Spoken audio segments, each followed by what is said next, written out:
In northern Myanmar, Kachin people displaced by civil war are preparing to stay for the long haul. More permanent structures are being created as they find they no longer have access to their land. 65-year-old Gamor Luk Ying fled his home 7 years ago. He would often sneak back to tend to a herd of cattle.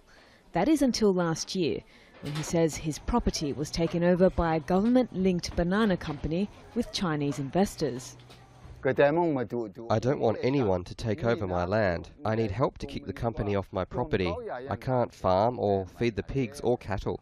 Gamor is one of more than 100,000 Kachin people driven by fighting to camps like this one along the border with China. The rebel Kachin Independence Army has been at war with the Myanmar Army on and off for decades, fighting for control of the resource-rich state.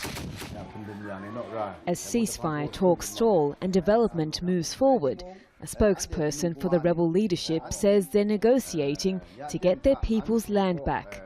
But proving ownership may be difficult. They have the land registration documents, but many lost them when they fled the village because of the fighting. Even though they lost their papers, the government land office still has the original papers. When the IDPs go back home, they should get the land and rights documents back. A Kachin civil society group is advising some of the Kachin in the camps on how to apply for their original land documents so they can return home.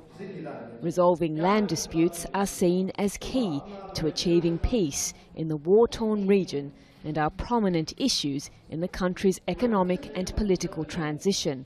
But the organisation doubts there will be progress without change to the army-written 2008 constitution. The best solution is that we better try to produce a new federal democratic constitution which guarantees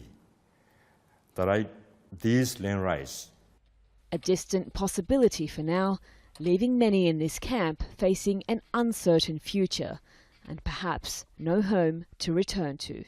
Yarba Mulham, Al Jazeera.